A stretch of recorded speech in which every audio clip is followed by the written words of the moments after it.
So, welcome to Green Sunday.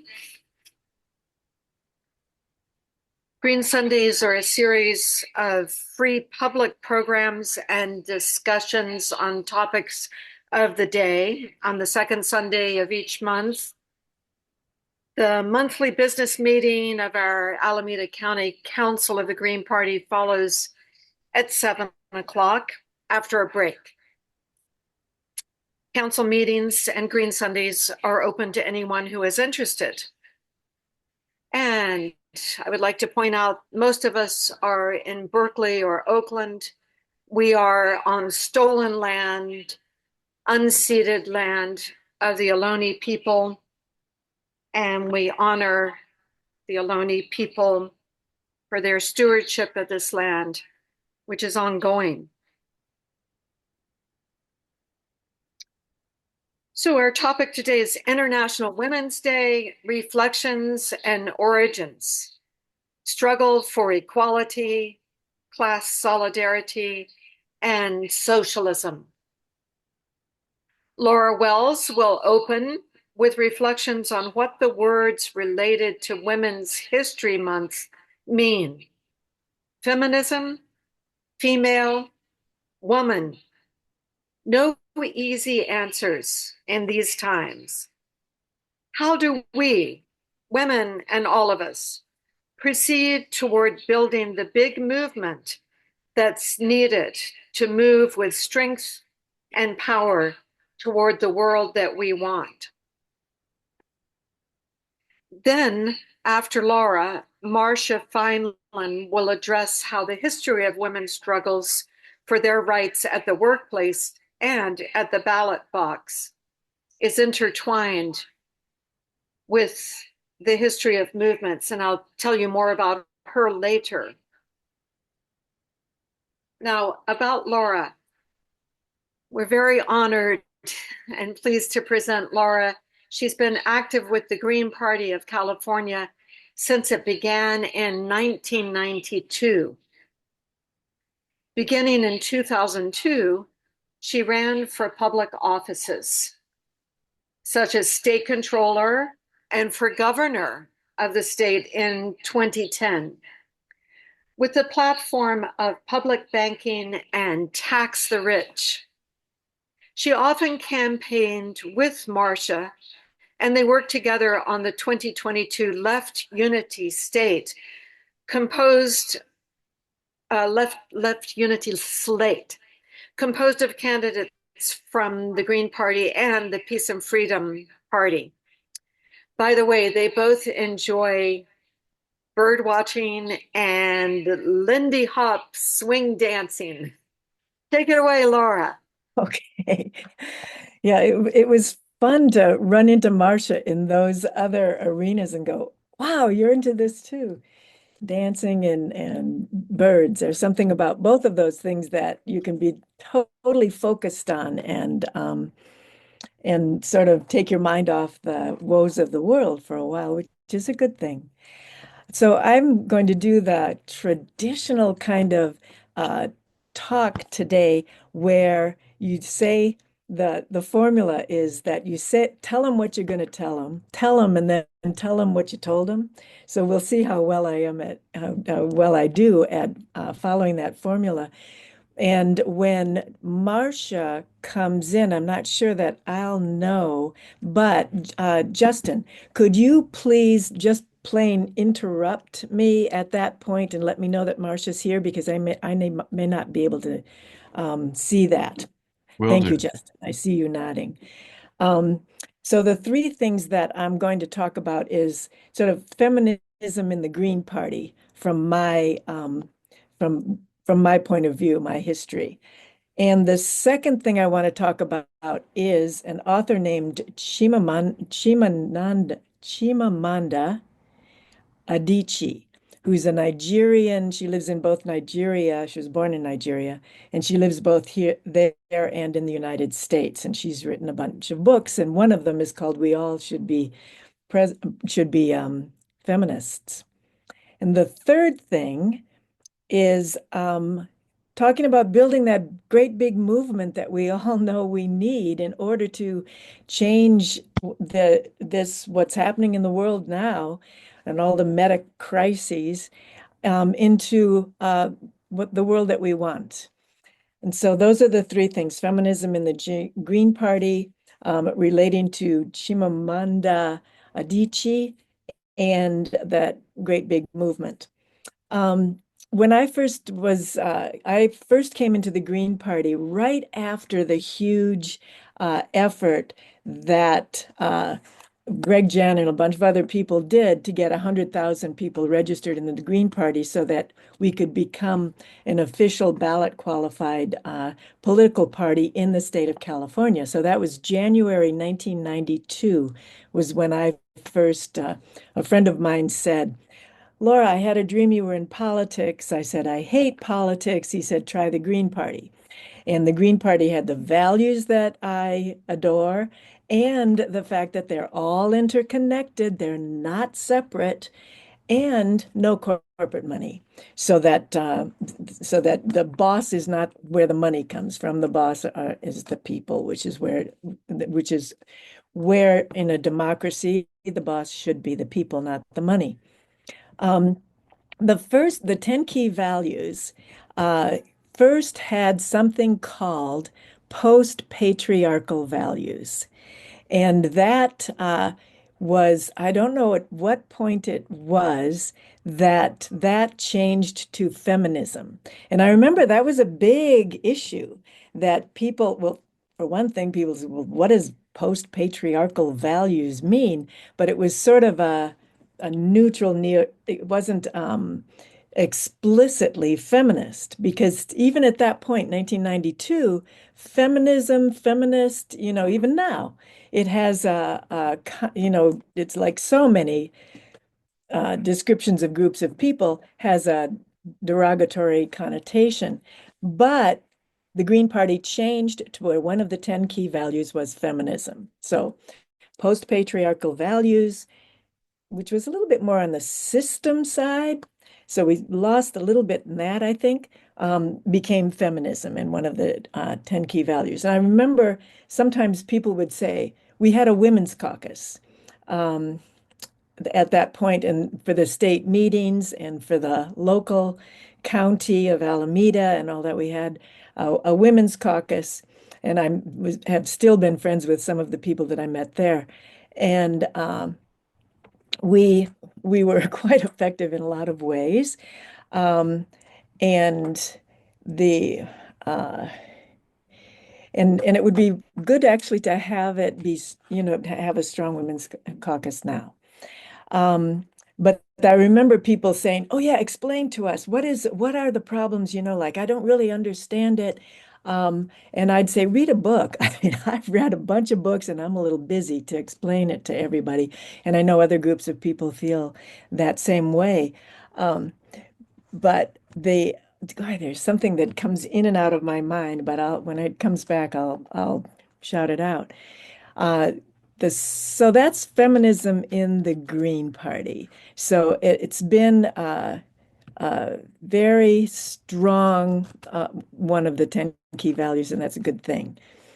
Now, relating to Chimamanda Adichie, who's a Nigerian author, and I am going to put some information about her in the chat, but she wrote some books called, hold on while I actually do put those in the chat so that I don't have to um, remember them all.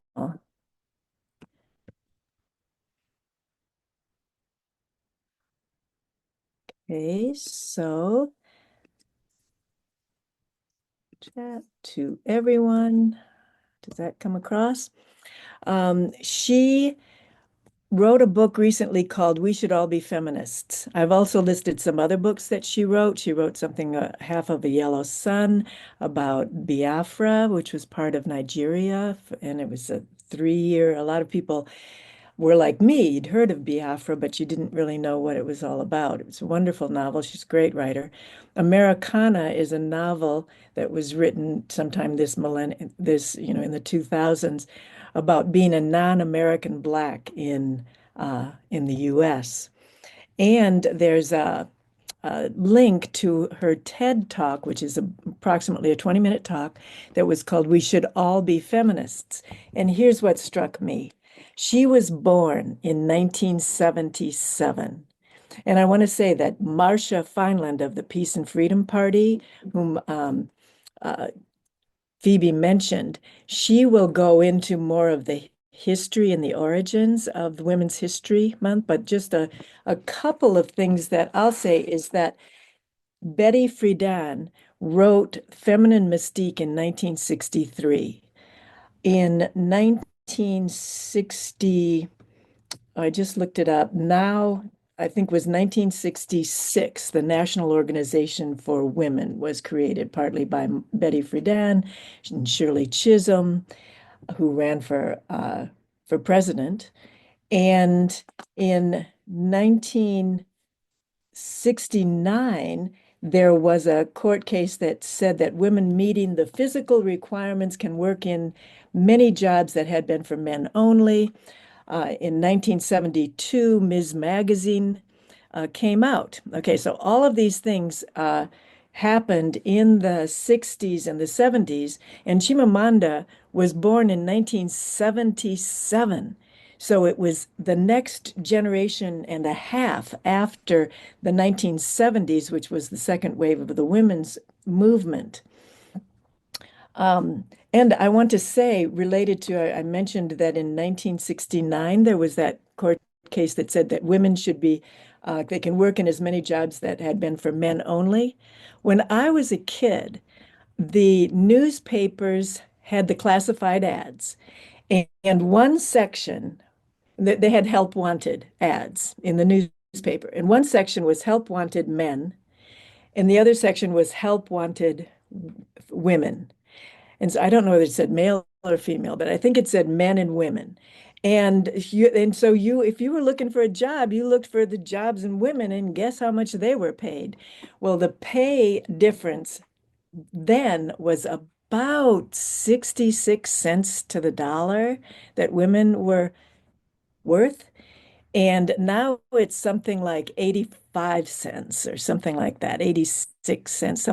It's gotten it only took, 50 years and it's gone up from 65 to 85. Still wondering why it's that much of a difference. But at least we don't have help wanted men and help wanted women in the newspapers. So that's a good thing. Now, Chimamanda was born in 1977. So she was the child of some of the women who were hoping that the next generation wouldn't have these same problems. And I encourage you to, as I put in the chat, the TED Talk about we should all be feminists. It's 20 minutes. And she's a very engaging speaker and writer. So many of the things were the same things that were in my life, and I'm a generation and a half older than she is, and that was sort of shocking. But she described herself, by the way, that when she first found out she was a feminist because she was 9 or 10 years old, and a friend of hers said, "Oh, you're a feminist." Because of whatever she was saying. And then she realized that if she were a feminist, that meant that she was an angry woman. And so she described herself as a happy feminist. And then she described herself as a happy African feminist. And then she described herself as a happy African feminist who does not hate men and who likes to wear lip gloss and high heels for herself and not for men. So she had to constantly explain that she was not one of that she did not fit the description that the powers that be were trying to make everybody believe that feminists were. I mean, what's his name? Rush Limbaugh, rest in peace, called it feminazi. The Nazis were just about opposite feminism, but he called it feminazi, and I heard other people repeat that word, that what are they, ditto heads, but even beyond that. So, so please check that out if you're at all interested in Chimamanda. She's marvelous writer and speaker. Now, the third thing that I wanted to talk about is that um, sometimes I wonder if my own focus on women, on the importance of women has been one of those dividing things, that I'm hoping just there was a meeting recently, another Green Party meeting recently, and Justin Richardson brought up that somebody asked AI, what if you wanted to, uh, Justin, can I put you on the spot and can you say that at the moment? Because Um, I'll give the gist of it. It was okay. someone had asked ChatGPT or one of these services, how if I was an evil person and I wanted to destroy the United States of America, what would I do? And there was a list of a few things. And the first thing, and it's the main thing, was incite division among all the groups that you possibly can, basically, among class, race, cultural differences, all of these things. And then I might probably set a few ways to do it, control the narrative, control the media. Kind of like, oh yeah, that's what they're doing. Back to Yeah. you. Thank you, Justin. And thanks for just jumping in when I put you on the spot. Because that divide and conquer is the absolute best. And so I questioned myself. I was like, have I been so mad, so angry about the injustices that have come my way as a group or as an individual, and I've been fairly lucky as an individual in a lot of ways, but have I been so focused on that I've sort of played into that divide and conquer thing? And I'm hoping not, but it's something to be aware of. And one of the things that I wanted to talk about is the idea that we need a great big people's movement in order to get anywhere. I mean, if we have one of the recent things, and this relates to Marsha Feinland, who's going to come in and speak for about a half an hour. As soon as I find out she's in, I'll try to wrap up.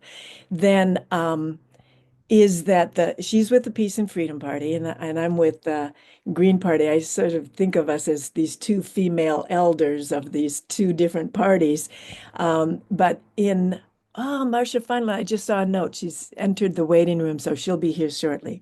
So I'm going to try to wrap up, and I'll uh, throw out that there are ways that we want to kick people out of the movement because they are deficient in one way or the other, which we all are, by the way. We could all get kicked out for whatever.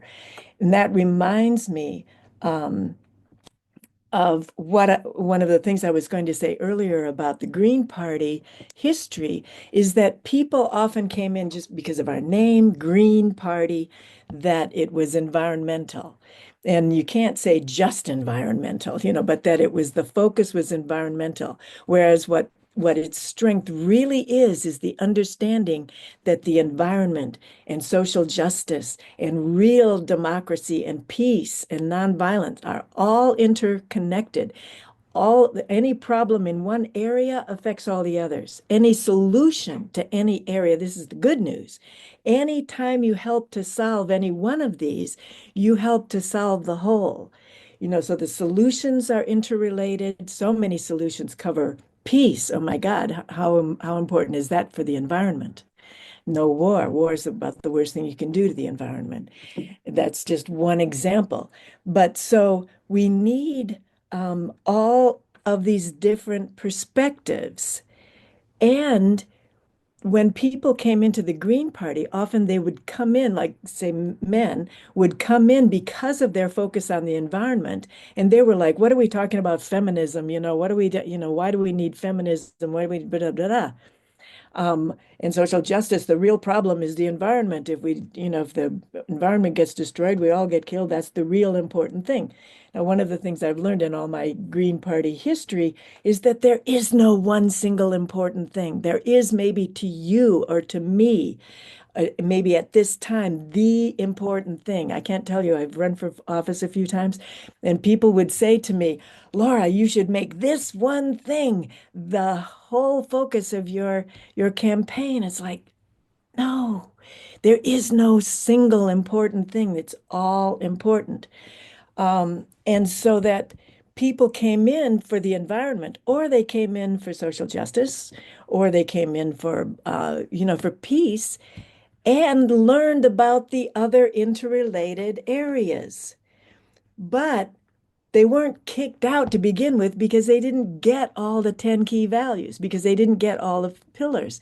And something that I'm going to throw out that's very controversial right now, and this also relates to something that Chimamanda was shut down for a while because she said, she had the temerity to say, I'll read it because I don't want to missay it.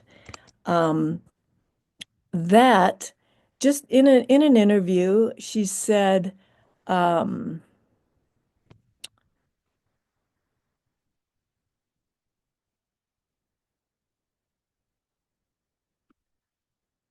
quote, I think the whole problem of gender in the world is about our experiences. It's not about how we wear our hair or whether we have a vagina or a penis.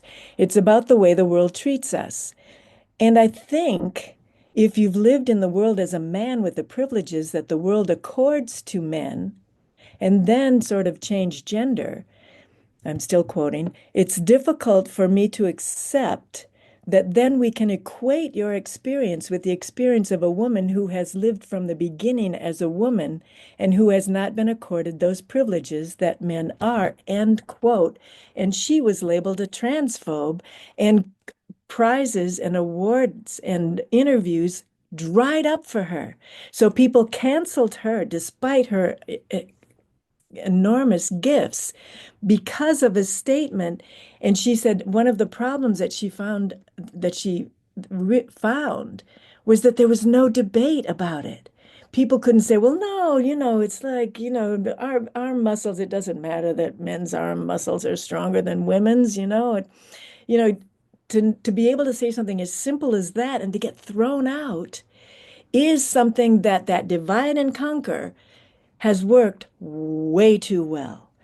Okay, so I'll just leave it with that. There's plenty more that could be said, and hopefully in the Q&A, which will start at about 6 o'clock or whatever, we'll have a chance to get into that so that we can, with the idea that we can honor the way we can honor Women's History Month, and we can honor every other group that anybody can be a part of, and that we can bring all those groups together and build this big movement to move toward the world that we want. And with that, I'll say thank you, Phoebe. It's back to you to introduce Marsha at just about exactly 5:30.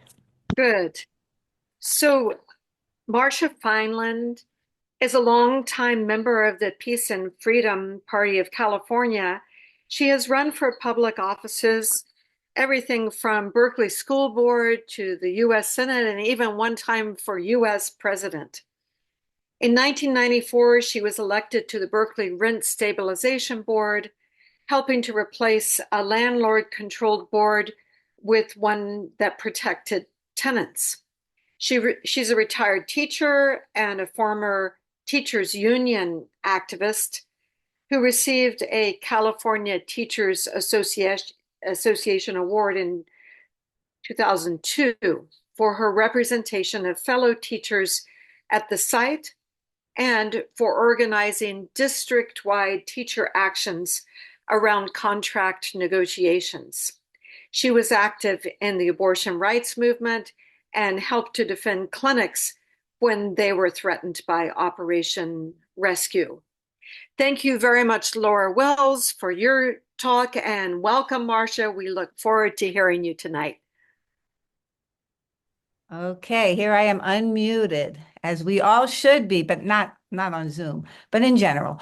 Okay, so I just want to start out by saying I think a socialist world is possible, and that really is, to me, an overarching goal for us. But I think that that all of our different movements, as far as I'm concerned, the ones that are worthwhile, point in that direction. And International Women's Day is a socialist holiday that arose from the fight for socialism for all and equality for women at the workplace and in the socialist movement, because the whole history of this thing is a really bumpy road. And I'm going to kind of go into that. Because there was not only resistance to women's rights and women's assertion and women's control and women's leadership roles in their union movements and things like that, not only from the bosses or from the establishment, but also within the socialist movement itself. And also within the women's movement, there were a lot of frictions and a lot of disagreements, and between the women's movement and other groups, well, I don't know, you'll see as I go along, I'll go into all that. But I wanted to also start with a quotation that I took from a monthly review issue a while ago when I first started thinking about this. In the mid-19th century, when Marx was writing, in some cases in England, the costs associated with raising and caring for horses to pull barges along rivers and canals exceeded the cost of hiring women to carry out the same task, due to their extraordinarily low wages and the fact that the costs of social reproduction in the household were not included in their wages. And this resulted in women often replacing horses as barge pullers. Okay, so you can kind of see from there that the women's movement is a necessary thing, and it started at that time, and even as early as 1834, mill workers in Lowell, Massachusetts, mostly young teenage women, struck against a wage cut, and they marched from factory to factory. Their strike was broken, but they kept going. It happened again in 1836, and in 1840s, they formed the Lowell Female Reform Association, fighting for a 10-hour day, and it was achieved, but only in New Hampshire. The next thing that I want to talk about is after the Civil War. I want to give a shout out to the Atlanta washerwomen's strike. This was a labor women's strike in Atlanta, Georgia, involving African-American women laundresses, who were also known as washerwomen at the time. It began on July 19th, 1881, and lasted until that August. And it began as an effort to establish better pay, more respect and autonomy, and a uniform base salary for their work. So these women, after the Civil War, a lot of African-American women were employed as washerwomen, also known as laundresses. And this was the biggest industry employing women, more than any other domestic work. And it represented over half their total workforce. And many of those employed in the field made between $4 and $8 per month. In July of 1881, several of them got together and founded the Washing Society, and they held it in a local Black church, and they elected their officials, and they decided on fighting for a uniform rate of pay for them, because, you know, these were small cottage industries and people got all kinds of different money, never very much, but they saw the need to unite and fight. Initially, it was only 20 women, but within 3 weeks, the Washing Society boasted 3,000 members, and this is just in one city. They did door-to-door canvassing. They got support from several of the African-American churches in the city. And on July 19th, they declared a strike demanding higher wages. They wanted a flat rate of $1 per 12 pounds of laundry, and also greater work autonomy. They wanted control of their own industry. Now, they picked a really good time for the strike. It was several weeks before the start of the International Cotton Exposition that was going to be held in Atlanta, kind of a World's Fair, and it was expected to bring in a lot of visitors to the city. So people wanted their clothes clean, right? And they didn't want people marching around disturbing the peace, basically. So many strikers were arrested or fined over the course of the strike action. At least one time, a striker who couldn't afford to pay one of the fines was sentenced to 40 days of working on a chain gang. The Atlanta City Council threatened to impose a business tax on the washerwomen, and many of the strikers' landlords raised their rates, but they continued and they fought. They finally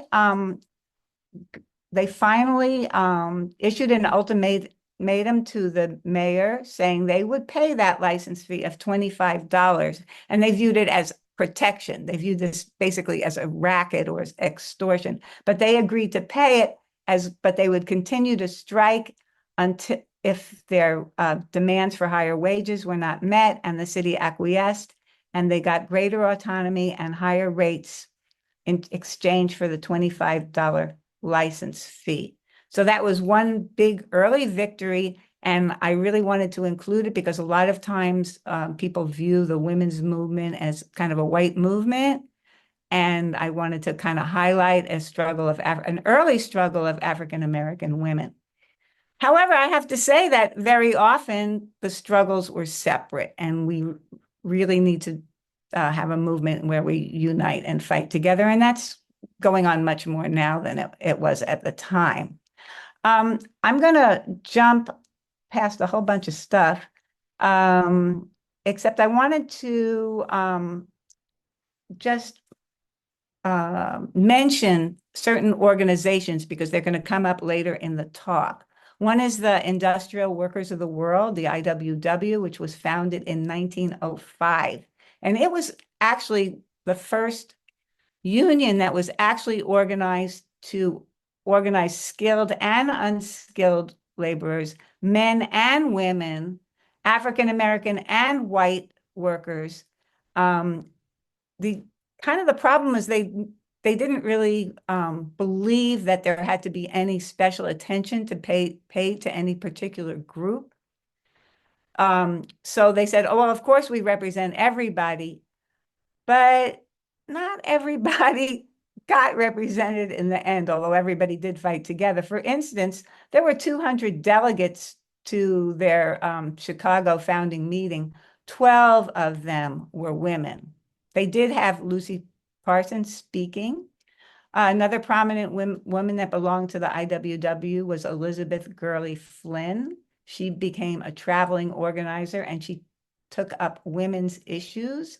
And another person who I'm going to talk about a lot more later is Margaret Sanger, who was a fellow traveler, and we're not sure whether she was in the IWW or not, but she worked with IWW to spread birth control information and other issues of reproduction and sexuality and family issues around families.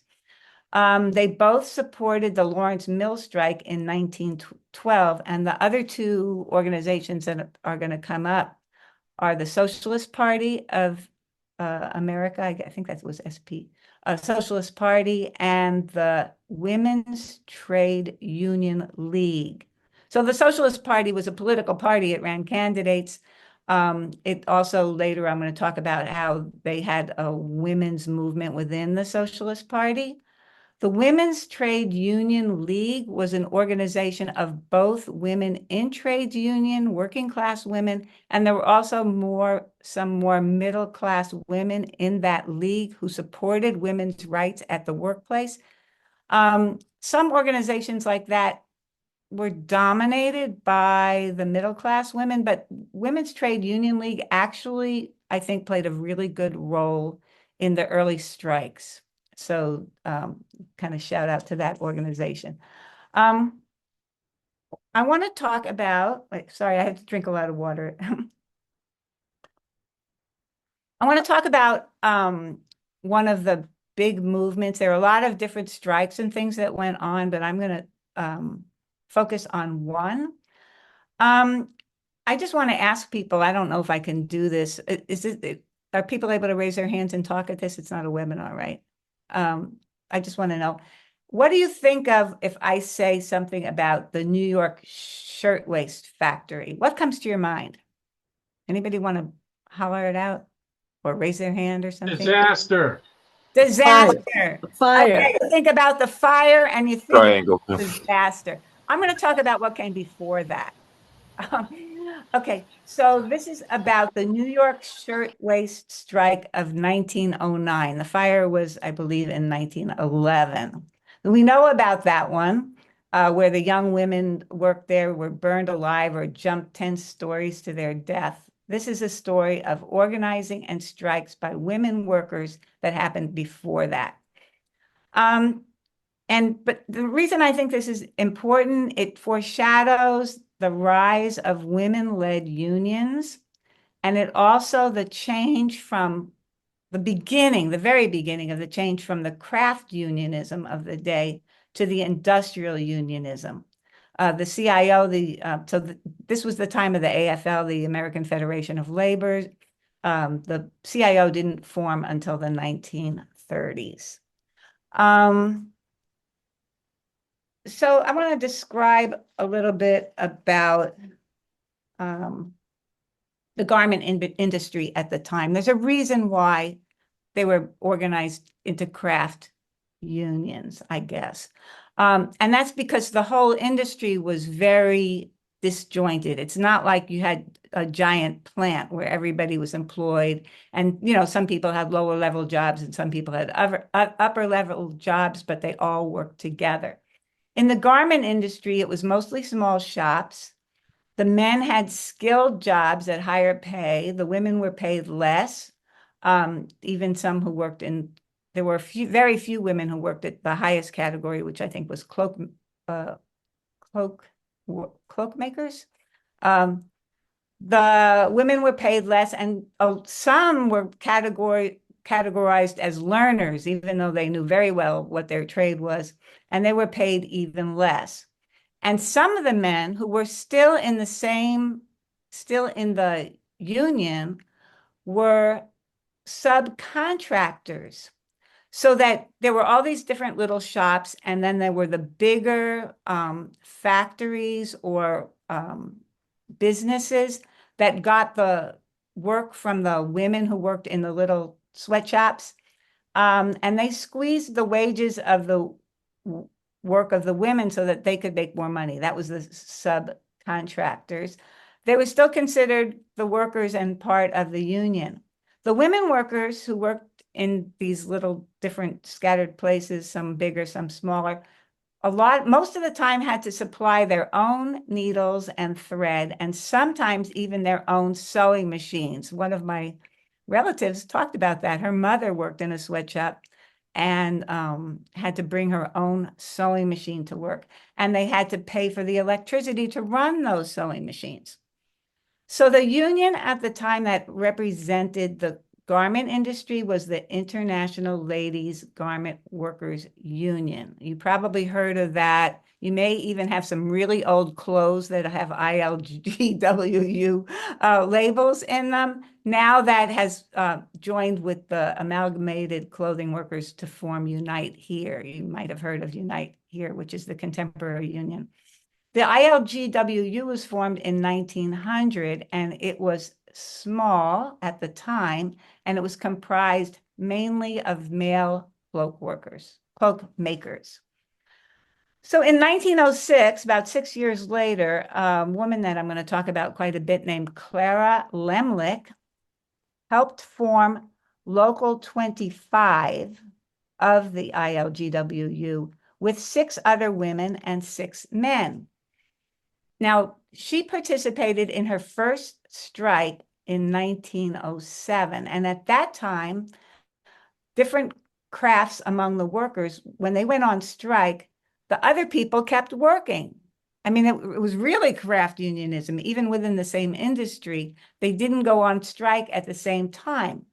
But in the factory where she was working, when the male operators who were in different locals called a strike, Clara Lemlich found out where their meeting was, and she went to it, and she lectured them about how they needed to unite with the other workers in order to win, because otherwise they were going to lose. And they did. And the whole factory struck for 11 weeks. It was, it was a bloody strike, but it was one of the first times that there was this kind of united strike action in one industry.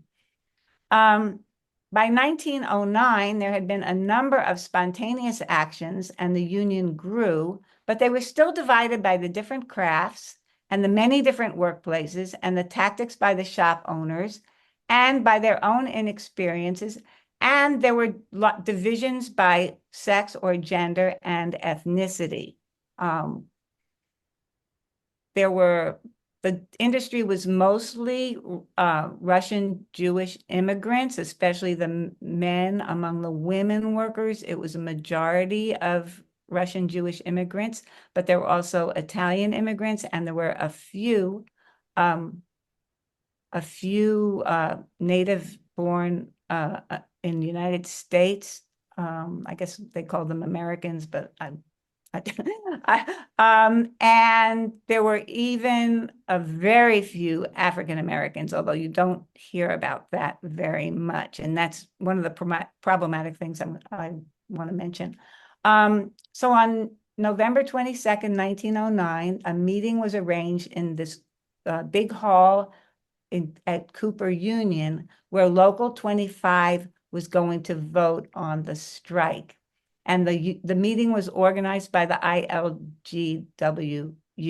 And of course, Clara Lemlich was there. She was 23 years old at the time.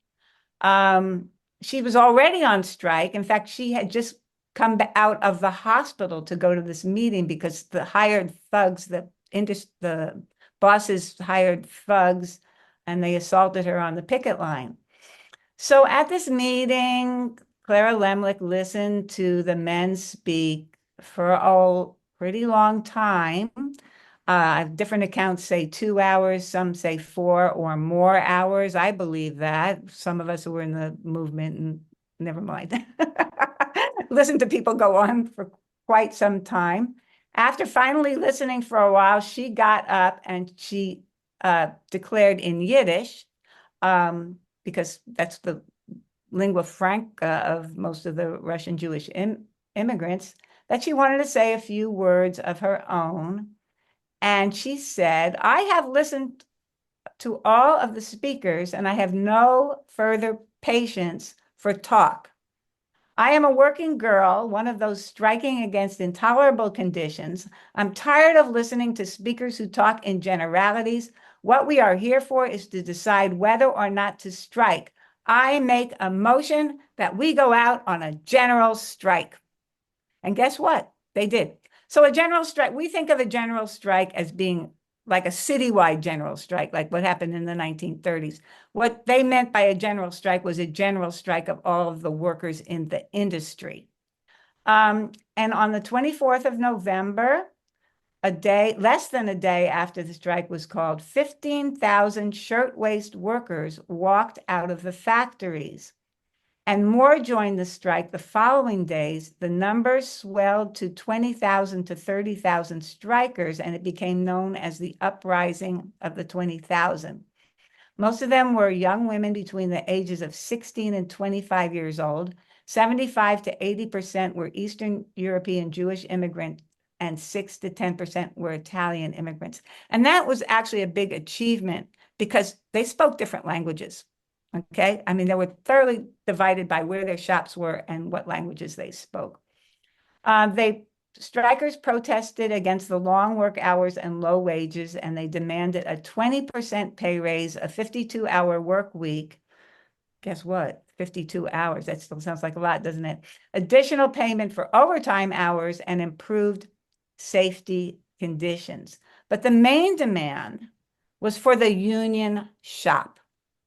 So what a union shop is that everybody who goes to work in the place has to join the union. This was really important because you needed to have a union shop to set uniform wages and standards that they would all abide by so that the union wouldn't get broken in the shop.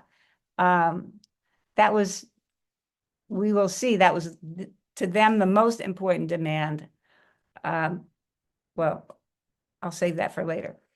So throughout the uprising, there was arrests and harassment continually from the bosses.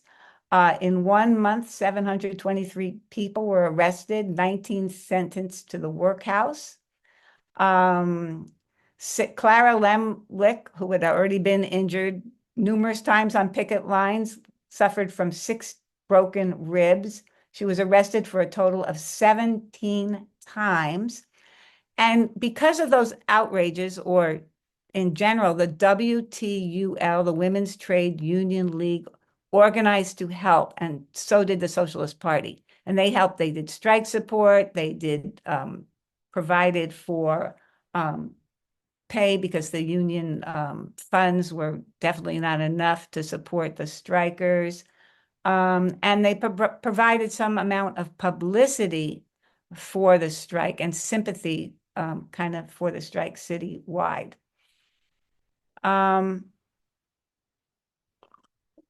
So this strike went on for 11 weeks, and there was pretty much a stalemate. The Associated Waste and Dress Manufacturers represented the large employers, and they were adamant about the closed union shop. So the workers would not budge on. The workers, that was the most important demand. But the thing is, the strikers and the women, especially the women workers, who were really the most active strikers, they were not the negotiators. They were not the union leaders. Okay, they were still led by the men of the ILWU. So at the negotiating table were actually the Socialist Party leader, Morris Hillquit, and John Mitchell of the United Mine Workers. And they would not hold out. They didn't hold out, and the general strike was called off on February 15th, 1910. But there were still about 1,000 workers on the picket line. So what happened was there was what was called a protocol of peace, and the strikers went back to work. So the people who stayed out really couldn't sustain the strike anymore. A lot of the demands were met. They got the 52-hour week. They got an equal division of work during the slack season, because that was one of the issues. There was a time when there was a lot of work and everyone went to work, but when there was very little work in some seasons, the work was unequally distributed, and that didn't lead to much unity among the workers. There was supposed to be no discrimination against union members, but there certainly were people who were blacklisted, so that's kind of iffy there. There was an end to making the workers pay for their own equipment, but there was no union contract at the Triangle Shirtwaist Factory. It was not exactly industry-wide.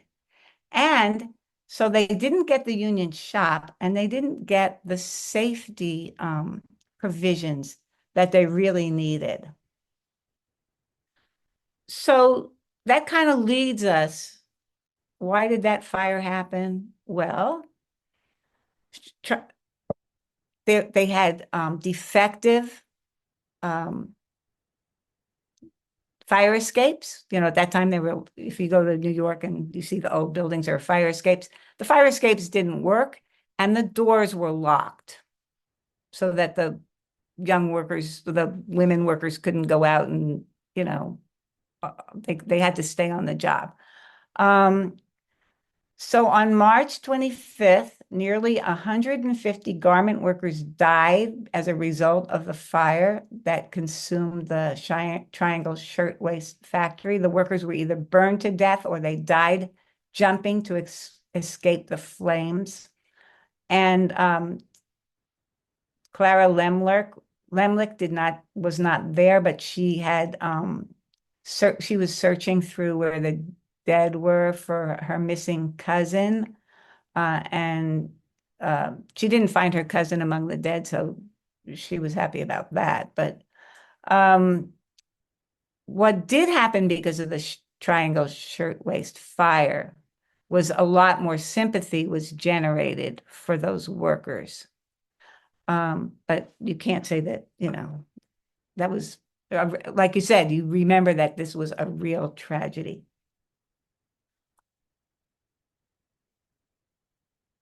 So the next thing that Clara Lemlich worked on, because she was pretty much blacklisted as a garment worker, was women's suffrage. Now, what do you think of when you think of the women's suffrage movements? Who were they call them suffragettes in England. They call them suffragists in the United States. What do you think of when anyone want to say something when you think of women's suffrage, what comes to your mind? What are the notable things that you know about it? So I see Pamela. Pamela, unmute yourself.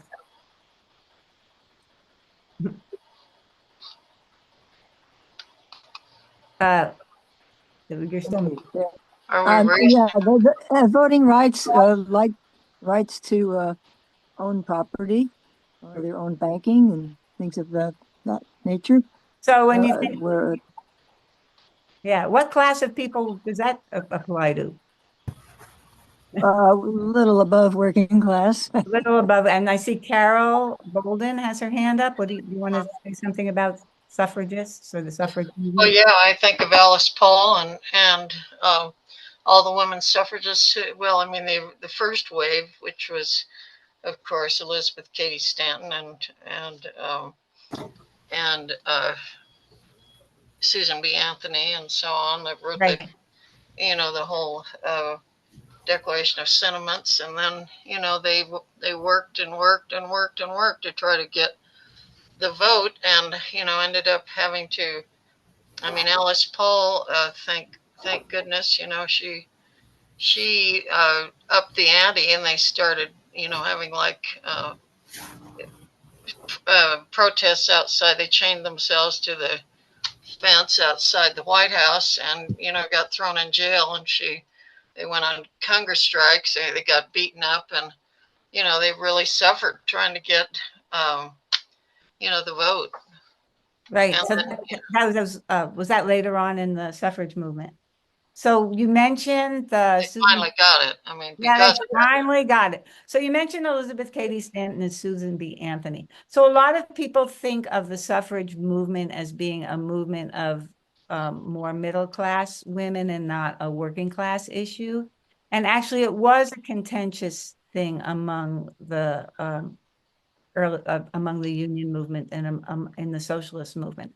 So what happened with the suffrage movement in the beginning was there was the 14th Amendment when African American men got the right to vote, right. and especially the early suffragists didn't like that. I mean, they felt that everyone should get the right to vote, that it shouldn't be Yeah, they divided had by worked for that. Okay, I'm going to ask you to mute yourself now. Thank you for the Okay. input. Okay. Just Okay, they I'm got ready. betrayed. I'll just say that before I mute Yeah, myself. I wanted to bring some people in, but now I want to dominate the floor again. Okay, so oh, it's after 6 already. Okay, I have a lot of things I want to talk about, but I might skip one of them. Okay, so basically there were so what happened was they joined the Democratic Party, which was the party of racism at the time, and the African American people basically joined the Republican Party because at that time it was the party of liberation, although we see things change. And actually, as far as I'm concerned, neither of those two is the party of liberation anymore. But I just wanted to bring that up so to contrast that to the fact that there were socialist women who were for suffrage, including Clara Lemlich, who got employed by the suffrage movement, although after a while she was fired because I think she was just a little bit too radical for them. And another person was Teresa Malkiel, who was also had briefly been a garment worker. But she also was very prominent in the Socialist Party, and she was definitely for women's suffrage. But what happened in the movement was a lot of the IWW, on the other hand, was not opposed to women's suffrage, but they didn't think that women workers should spend their time working on suffrage because they viewed it as one big movement for socialism, and that's what mattered, and they didn't see what good voting would do for them. On the other hand,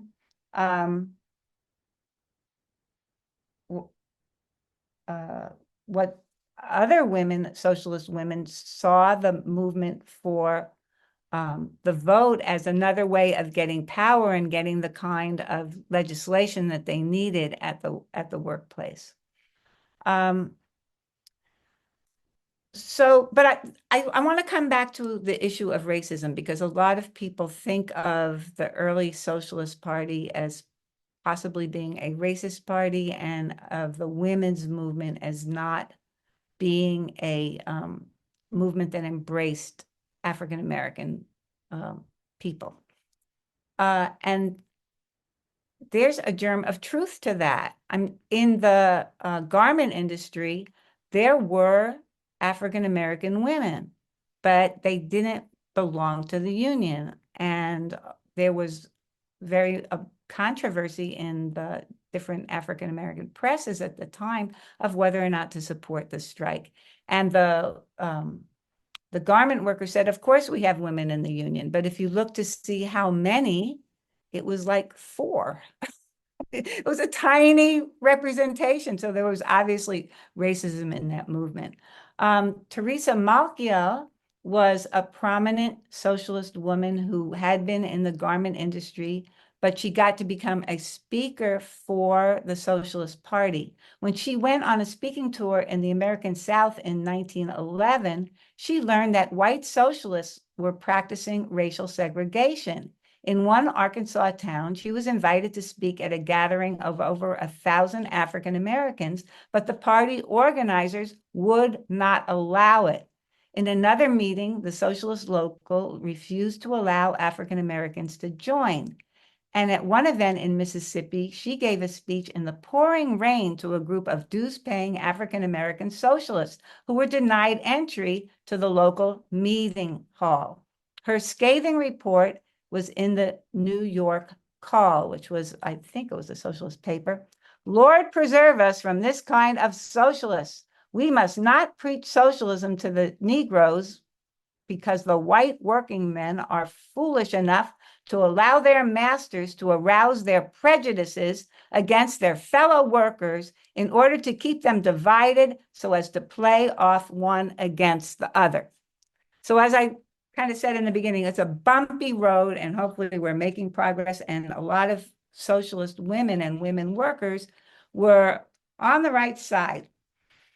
So the other thing that Teresa Malkiel did was form a women's group within the Socialist Party. And she also established the Women's Day, a Women's Day on February 28th in 1909. And this was a precursor to the International Women's Day. So there was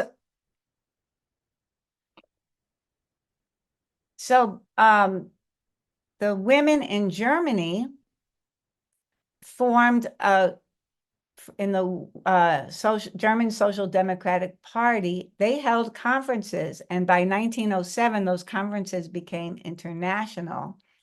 And when they heard that the US had designated February 28th as Women's Day, they had an event, the Copenhagen Conference, the following year.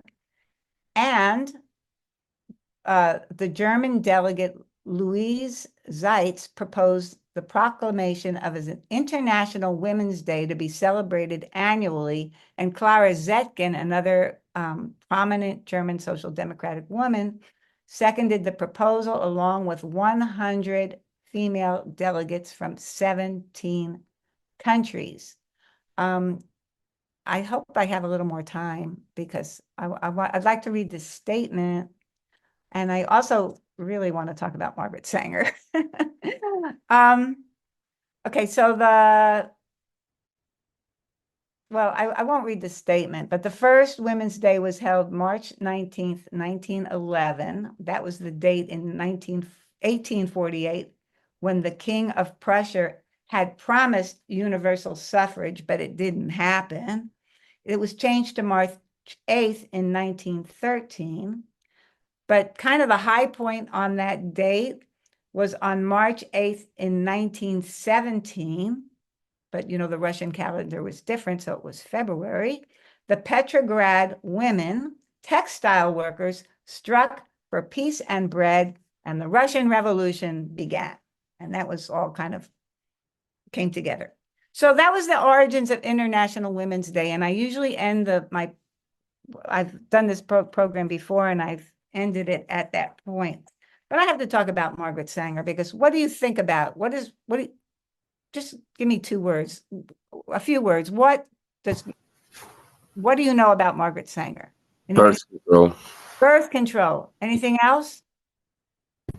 She was racist. She was racist. Okay, that's the common misconception. I want to rehabilitate the image of Margaret Sanger. When I have to say, I really started thinking about Margaret Sanger when my son was very small and I went to visit my family. I would stay with my maternal grandmother. And one day she was just, I think we were in bed, and she was just kind of telling me stuff that I know my mother didn't even know. And she said to me, you know, I had Alvin, and then I had Ernestine, that was my mother, and then I went to the Margaret Sanger Clinic. I went, oh, wow. Okay, so that had to be like 1921, because that's when the year my mother was born. So Margaret Sanger was born in 1879. She was the 6th of 11 surviving children. In 22 years, her mother had conceived 18 times, and she had 11 live births, and she died at 49 years old. So I think that's probably what spurred Margaret Sanger on to become a prominent figure in fighting for birth control. She got married in 1902, and the couple moved to New York City in 1911, and she became a nurse on the Lower East Side of New York. And she also joined the Women's Committee of the Socialist Party at that time, and she also worked on labor activities with the IWW in the Lawrence strike and in the Patterson Silk strike of 1913. But as a nurse, she witnessed self-induced abortions. At the time, there was the Comstock Act, which is also really important right now, which outlawed mailing contraceptives and information, and about, not just about contraceptives, but it was a totally it was opposed to obscenity, basically. So it was even against unmarried couples corresponding with each other through the mail about anything related to sex particularly. But she witnessed the death of a patient named Sadie Sachs from a self-induced abortion. And she decided, I'm not doing this anymore. I'm fighting for birth control rights. And she popularized the term birth control. She wrote articles and pamphlets. She was arrested. She fled to Canada, then went to England. And in England and in Europe, she learned a lot more about birth control methods. She came back for her trial, and she opened the first family planning clinic in 1916 in Brownsville section of Brooklyn, where a lot of my family actually lived. And she was arrested a few times. But by 1918, the New York Court of Appeals allowed physicians in New York to dispense contraceptives. Now, we come to this, so we all know she was for birth control. Was she a racist? Well, in 1930, she opened a clinic in Harlem, which had an all African-American advisory board and staff. Then the doctors and the nurses and the social workers were all African-Americans, and this clinic was approved by W.E.B. Du Bois. She went to the South, and she worked on opening clinics in the South. And that's basically because of that experience of going to the South, and she worked with another white person who was working on the clinic to get the African-American ministers to promote their clinic and to promote rent control, because what she said was, we don't want word to go out. Well, I don't know if this is an exact quote. We don't want word to go out that we want to exterminate the Negro population, and the ministers are the men who can straighten out that idea if it ever occurs to any of their more rebellious members. She meant people who were opposed to birth control, but this got interpreted as her being a racist, okay? And it became kind of a battle cry of the anti-abortion movement to this day, that birth control and abortion are some type of anti-African-American plot to wipe out the race. That's not what it was about. It was about people being able to live their lives and be liberated from having to have huge families.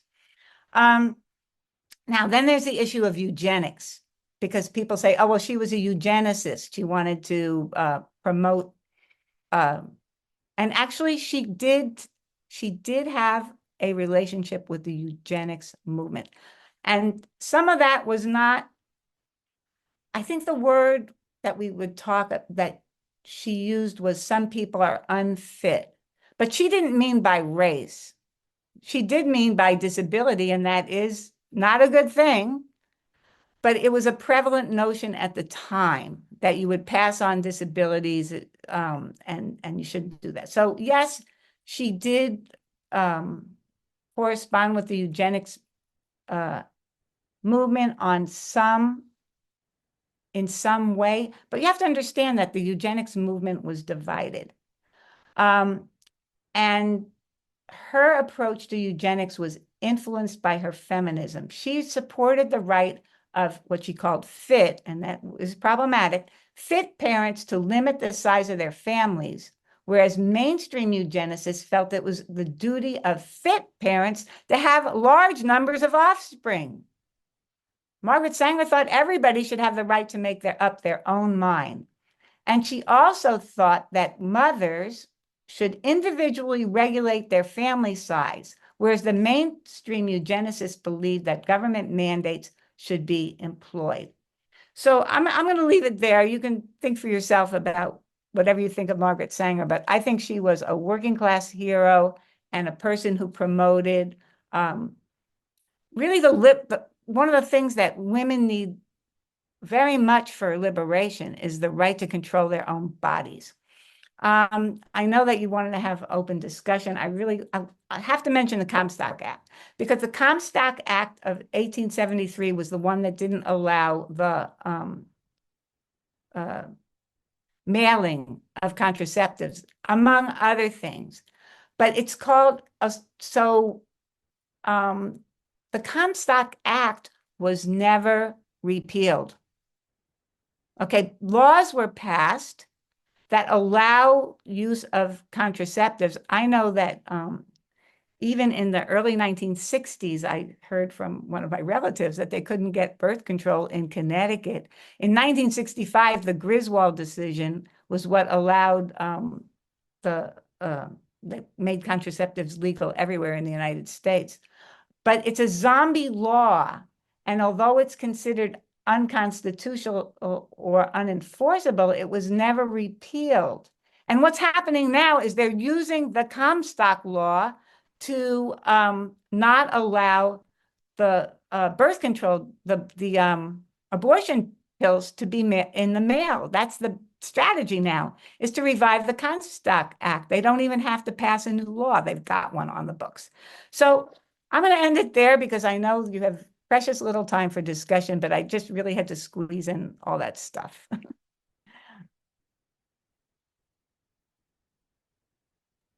So I'm going to turn it over to the All moderator. right, I'll help keep the stack here, so feel free to go ahead and raise your hands. I think I just see one hand so far. Go ahead, Bill. Thank you both for very excellent talks. As a teacher, I always stressed that the original name of the day was the International Working Women's Day, and also stressed that, like May Day, it was largely, at least originally, based on events in the United States. Of the working class here, and that in some ways May Day was a model, I think, for this. The WTUL, I think, was very, very influential in a way that it's hard to imagine exactly today, with all due respect to Clue, which is still around and so forth. So probably, I think that probably the most prominent leader was a woman named Rose Schneiderman, who frequently was their public spokesperson. But as you said, Marsha, there were countless others, including Jane Addams and Eleanor Roosevelt, who were in the WTUL, obviously not working class components. So, I think that we have to, in the schools, sometimes they just totally dismiss it, say, well, it's the result of a UN declaration. Well, it's nice that the UN can add a declaration, but that's not the result. And the last thing I'll mention, someone you mentioned in passing, the person who was probably did the most in terms of putting the International Women's Day was Clara Zetkin. And while she doesn't have the kind of prominence in left history that somebody like Rosa Luxemburg did, she was the person who was most responsible, along with others, and she was friends with Rosa Luxemburg, for building an incredibly strong women's movement in SPD. And finally, she was somebody we should look to now in terms of her writings about fascism. She was one of the most insightful people when the Communist Party, which she joined later, went haywire on it. So she is a hero, in my opinion, as well. Go to Phoebe or Martha if you want to interject, in between and respond to anything you've heard. You're muted, Martha. Sorry, Marsha. Pardon me. Yeah, I think I spoke a lot, so I think if other people in the audience want to speak, they should. Phoebe, you're up. And then Pamela next. So I wanted to ask the speakers their opinion of Governor Newsom's recent conversation with the right winger, in which Newsom said that he has some problems with trans women or trans girls competing with other women and girls in sports. And I appreciate Marsha's, in the context of Marsha having talked about the history of divisiveness, accusations, sometimes merited, sometimes maybe less so, of racism, and Laura also having mentioned that Chimamanda Adichie was accused of transphobia for not on not a very strong basis. And so what do you have to say about that? Well, I'll go. I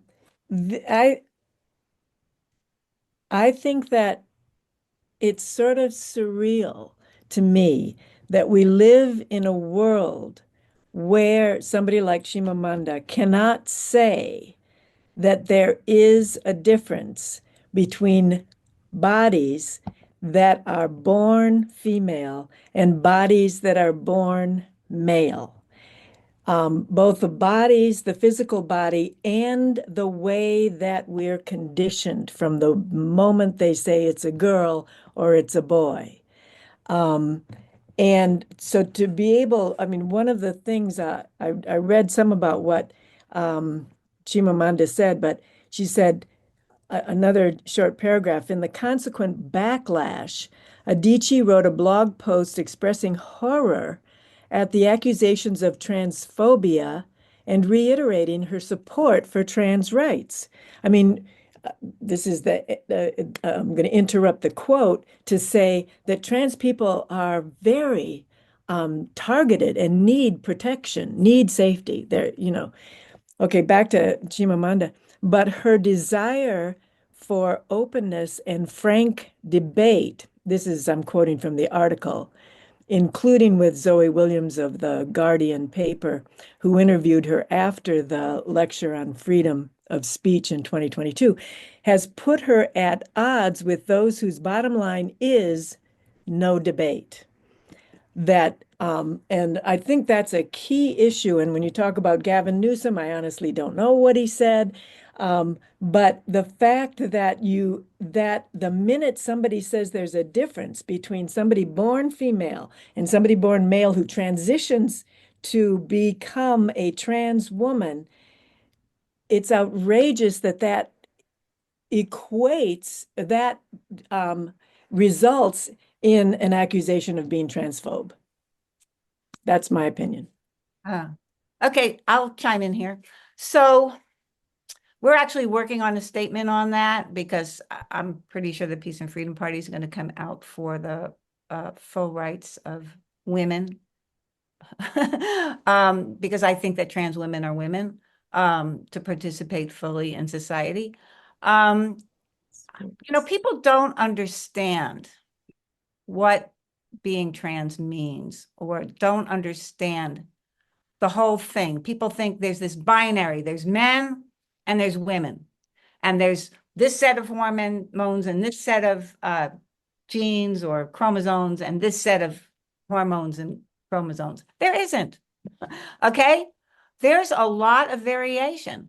And people who transition in gender and find their true identity go through hormone therapy. They go through, and that's why all these things, the medicines that they want to deny, they're so important. So because we live in a society where people kind of have to be one or the other. So people who feel one way or the other have to go through some means, or do very often go through some means to make sure that they can identify fully with that gender. And so they become that gender. I'm sorry.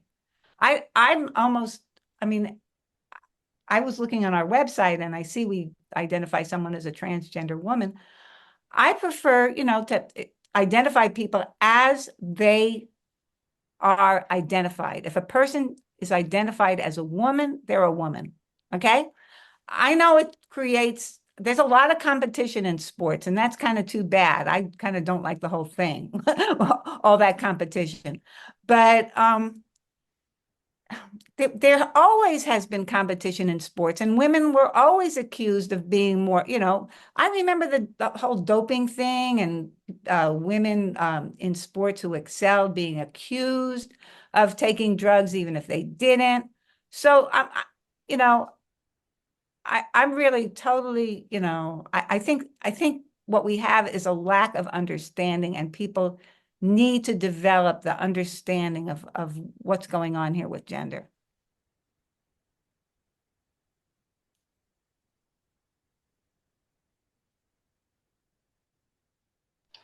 I have my hand up. I don't know if you can see me. Could we go to Pamela first? Pamela, you were raising your real hand, not your digital hand. Do you still have a comment? Please unmute, Pamela, if you do.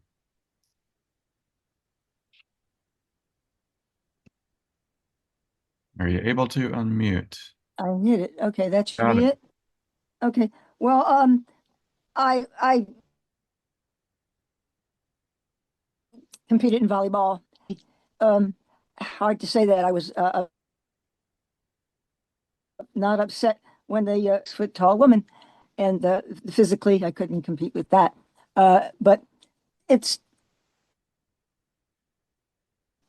like trans people, any of them. And the one thing is, I heard on the news there's only like about 5 or 6 known trans women are playing volleyball with as a trans, and it seems to me it's a justice appeal that some people are going to be better muscled because they were men before, and some aren't. But it's not an easy way to break it down to make it just. Um, and there's many different levels in there. So Gavin Newsom is putting this as a political thing, and there's only a few trans girls that are playing at that level of sports. So I don't know if I make myself clear there, but I'm all for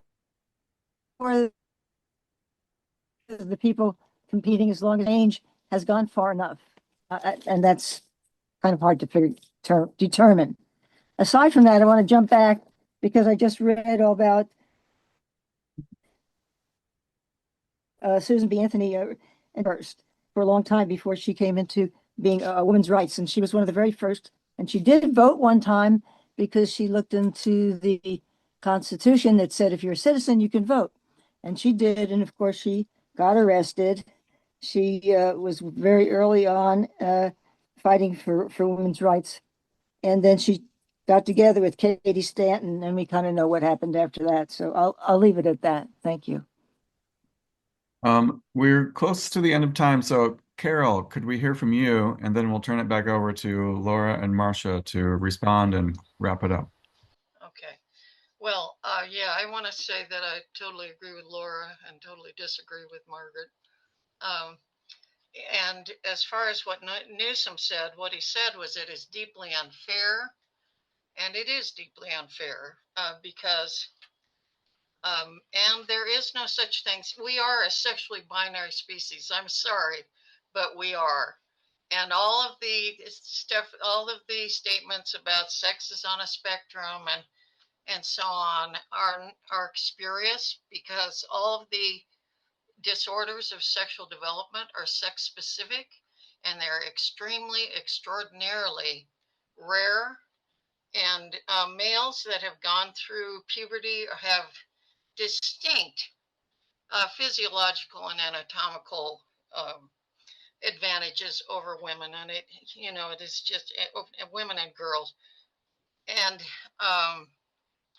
it's a travesty, and they're taking away the opportunities and invading their safe spaces. And the question I ask is why we have on the left, supposedly we have been supporters of free speech and dissent, and this has been completely and totally silenced those of us that are gender critical and that take issue with the whole gender identity thing.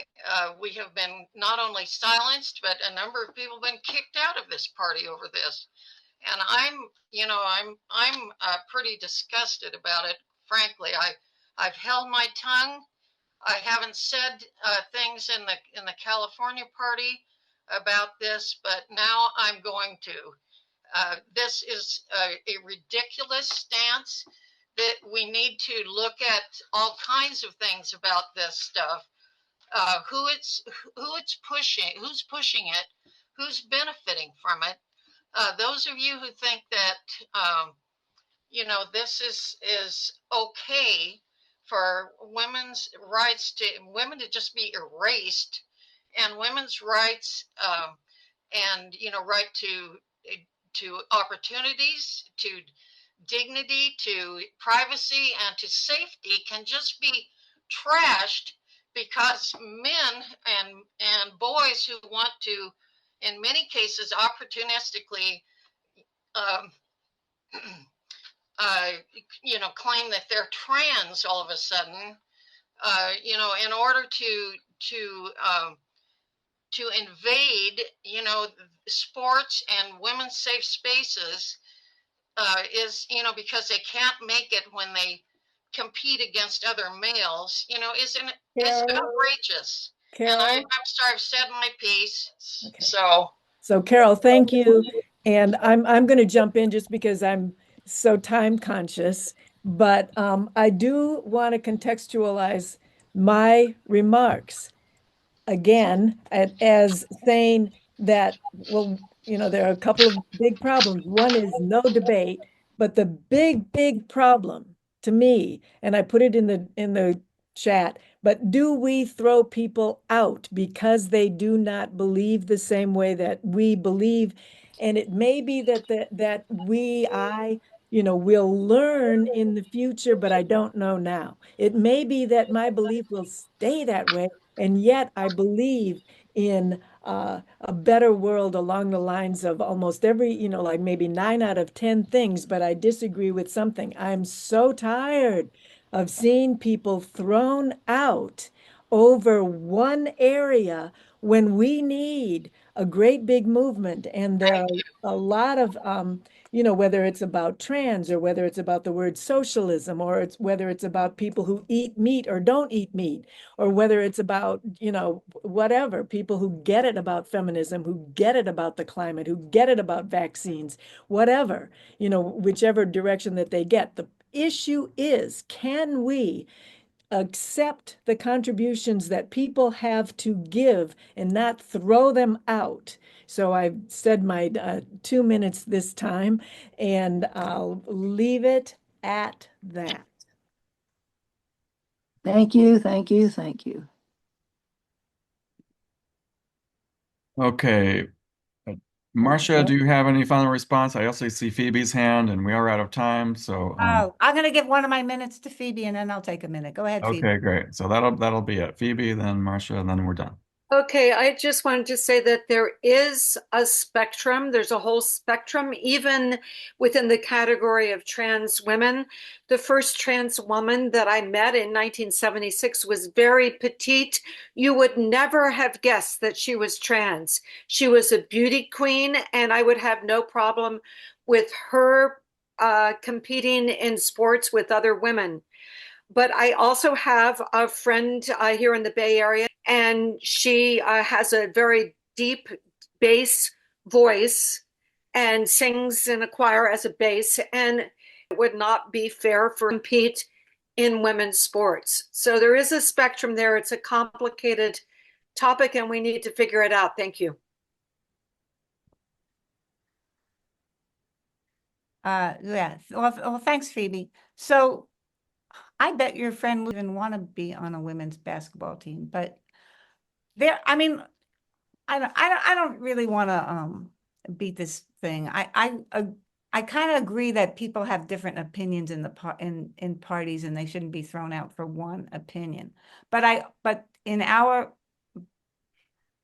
the same time, if you have a program and you're uniting around the program, it breaks your unity when somebody in a struggle works against the program that you're working towards. So it really depends on the context in terms of when do you kick people out, you know, when do you silence people. But people are going to have their own opinion. I don't want to. When I ran for president in 1996, and I was back to back on the Channel 13, whatever, public television with Ralph Nader, actually. And they asked us about, at that time, I think it might have been about abortion, or it might have been about gay rights. But Ralph Nader, you know, I said, well, you know, you could probably guess what I'm for. Ralph Nader said, I don't want to comment on gonadal issues. Now he's changed since then, okay? So I think I think it's a learning process for all of us, and I hope we're all able to learn and change.